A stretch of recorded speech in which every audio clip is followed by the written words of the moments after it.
안녕하십니까. 고려대 윤철민입니다. 저는 오늘 황반변성 왜 관심을 가져야 하나라는 주제로 말씀을 좀 드리려고 합니다. 먼저 황반변성에 대해서 익숙치 않으신 분들이 많을 것 같아서요. 황반이라 하면 이제 눈 안쪽에 위치해 있는 망막의 중심부를 일컫고요. 망막이라 함은 눈 안쪽에 신경층을 얘기를 합니다. 뒤에서 그림으로 조금 더 보여드릴 거고요. 변성이라 하면 아시다시피 성질이 변하였다. 조직의 모양이나 성질이 변하는 경우를 얘기하겠습니다. 그래서 황반변성이라 하면 황반이라는 조직의 구조와 기능이 변하는 상태를 얘기할 수 있겠습니다. 그림에서 보시는 것처럼 황반은 이제 눈 안쪽에 있는 망막의 중심부에 위치하게 되고, 망막은 눈 깊숙이 위치해 있는 신경층입니다. 바깥에서 오는 빛의 신호를 전기 신호로 전환해주는 역할을 하고 있고요. 실제로 우리가 사람 눈에 망막을 이렇게 보게 되면 전체적으로 망막과 함께 시신경 그리고 혈관들이 뻗어져 있는 것을 알 수 있습니다. 오른쪽 그림에서 보는 것처럼 시신경 바로 옆에 황반이라는 부위가 있는데요. 이러한 부위는 실제로 이렇게 투명해야 이제 여러 가지 상을 받아들이는데 문제가 없습니다. 황반변성은 왼쪽에 있는 정상과 비교했을 때 가운데 있는 것처럼 이제 여러 가지 물질이 망막 하에 침착이 된다던가, 맨 오른쪽 그림처럼 출혈이나 진물 같은 것이 나서 이렇게 구조와 기능이 망가지는 상태를 얘기합니다. 실제로 왼쪽처럼 정상적인 눈에 보이는 모습과 비교하여서 보이지 않는 부분이 생긴다던가, 흐려 보이는 부분, 휘어져 보이는 부분, 여러 가지 증상들이 나타날 수 있습니다. 이러한 황반변성은 굉장히 다양한 원인들이 있는데요. 그 중에서 오늘은 연령 관련 황반변성에 대하여 말씀을 드리겠습니다. 연령 관련 황반변성은 크게 두 가지로 나뉩니다. 하나는 건성 황반변성, 또 하나는 습성 황반변성인데, 여기서 건자는 이제 말을 건자입니다. 그래서 특별히 삼출이 없는 드루젠들이 이제 노폐물들이 망막하에 침착이 되어 있는 상태이고요. 이것들이 더 진행하게 되면 이제 눈 속에 신생혈관들이 생기게 되고, 이러한 비정상적인 신생혈관에서 출혈이나 이렇게 여러 가지 물질들이 누출되면서 구조가 상하게 됩니다. 이런 경우를 습성 황반변성이라고 합니다. 건성 황반변성인 경우에는 항산화제와 비타민으로 구성되어 있는 아레주 유형시기를 복용함으로써 말기로 진행을 낮출 수 있는데요. 그렇지만 습성 황반변성이 생긴 경우에는 항체 주사를 눈에다가 맞아야 합니다. 주사약을 맞는 것은 한 번의 치료가 되지 않고 수차례 여러 번의 치료를 받아야 시력이 유지될 정도로 별로 좋지는 않은 병입니다. 이상적으로 치료를 하는 경우에는 여기 그래프처럼 시력이 잘 유지가 되겠지만, 치료를 하지 않는 경우는 단시간에 이렇게 시력이 감소됩니다. 미국의 한 보고에 따르면 치료를 받지 않는 경우 약 2년 내에 15.7%에서 실명이 될 것이라고 예측한 보고가 있습니다. 그래서 우리가 실제로 진료를 받는 환자분들을 보고 있으면 치료를 받는 것에 따라서 이렇게 최적의 치료를 하더라도 장기적으로 보면 시력이 어느 정도 떨어지는 것은, 저하되는 것은 피하기는 어려워 보입니다. 치료를 잘 받을 때는 초반에 시력이 좀 올라갔다가 그 뒤에는 치료를 잘 함에도 불구하고 천천히 시력이 감소되는 경향을 보입니다. 이러한 황반변성 치료의 특징은 회복이 어렵기 때문에 회복보다는 악화를 막는 것을 목표로 하고 있고, 장기간에 걸친 꾸준한 진료와 검사 그리고 치료가 필요한 상태이며, 그리고 황반변성이 아주 진행된 상태에서 온 경우에는 아무리 치료를 잘해도 완전한 회복은 어렵다는 점이 있겠습니다.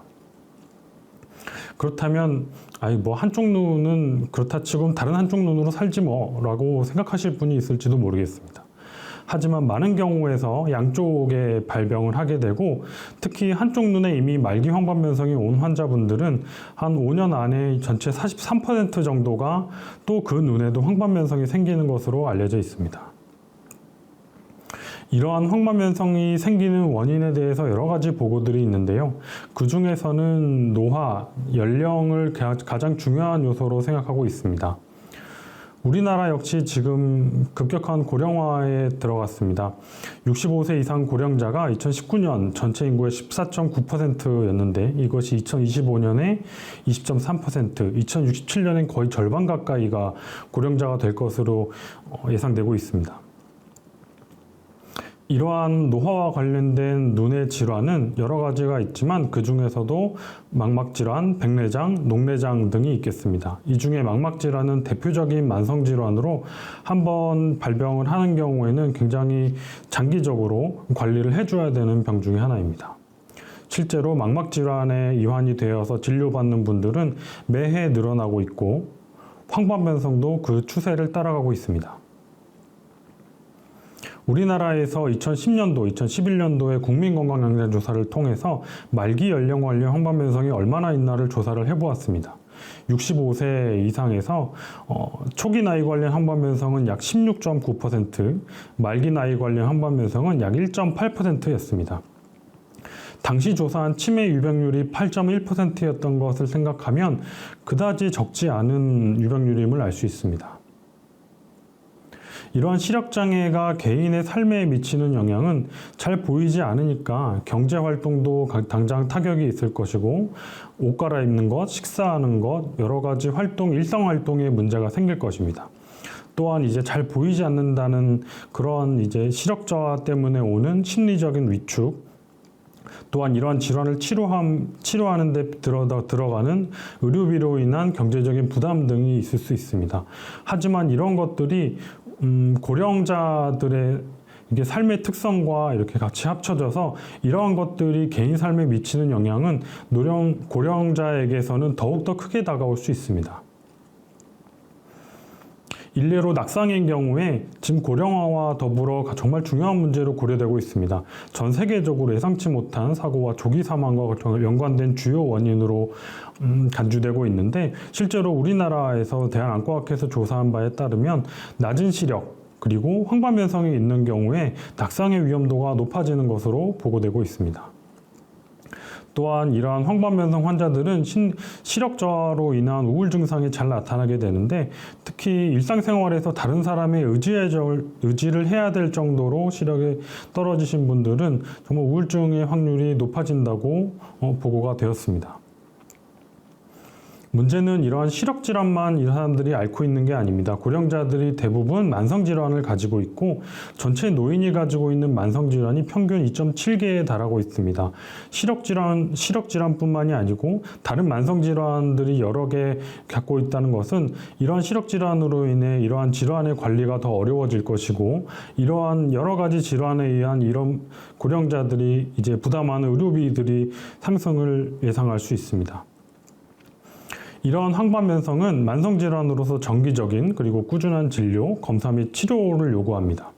특히 눈에 맞는 주사 약제들은 비교적 꽤 고가의 약제들로서 이러한 것들이 한두 번의 치료로 끝나지 않고 지속적으로 맞아야 되기 때문에 이러한 노인 인구의 증가로 인해 황반변성의 환자들이 늘어나는 것은 아마도 이로 인한 급격한 의료비 상승이 예상되는 상황입니다. 실제로 국민건강보험 일산병원 연구소에 따르면 2010년도에 비해서 2030년도에 황반변성 치료제가 사회적으로 부담해야 될 비용이 약 3배 정도 증가할 것으로 예상을 하였고요. 그렇다면 이러한 황반변성을 줄이기 위해서 우리가 할 수 있는 점들은 무엇이 있을까요? 모든 병이 그렇지만 조기 발견을 하여서 시력이 좋을 때 오랫동안 유지할 수 있도록 치료를 하고 만약에 말기 황반변성이 아직 생기지 않은 분들이라면 여러 가지 위험 인자들을 교정하고 항산화제나 비타민이 포함된 아래주 영양식을 복용하는 등의 노력을 할 수 있겠습니다. 우리나라 국민들이 얼마나 황반변성에 대해서 알고 있나에 대한 조사가 있었습니다. 2008년에서 2017년도 안과학회와 질병관리본부가 공동으로 조사를 하였었고요.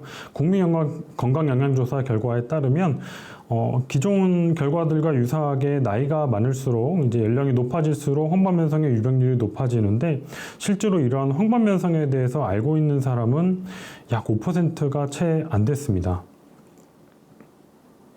그렇다면 이러한 상황에서 황반변성을 더 이렇게 검출해낼 수 있는 방법은 무엇이 있을까요? 현재 국민건강검진에서는 시력검사를 하고 있습니다. 하지만 초기일 때는 증상이 명확하지 않아서 시력검사로는 가려내기가 어렵습니다.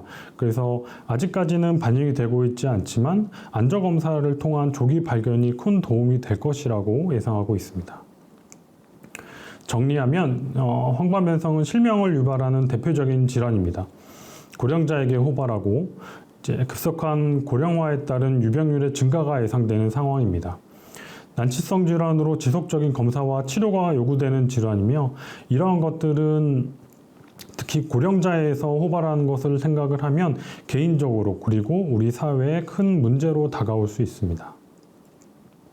이러한 것들을 극복하기 위해서 우리가 할 수 있는 것들은 질환을 조기에 발견 그리고 예방을 하기 위하여 황반변성에 대해서 홍보를 하고 국민 인식률을 개선을 하고 또 안저검사를 통한 안과 정기검진을 통하여 조기 발견을 하고 위험 요인을 교정하는 노력을 할 수 있겠습니다.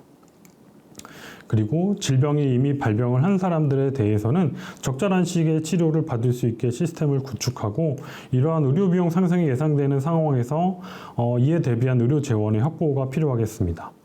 그리고 치료제들이 대부분 고가인 것을 고려를 하면 이러한 약제들이 적시적소에 원활하게 사용될 수 있게 전문가를 바탕으로 한 시스템이 구축이 되어야겠습니다. 이미 치료 시기를 놓쳐서 시각장애가 발생하신 분들에 대해서는 이런 분들이 대부분 어려움에 처해 있는 고령자임을 고려하여 개인적, 사회적 어려움을 지원할 수 있는 체계를 확립하는 것이 필요하겠습니다.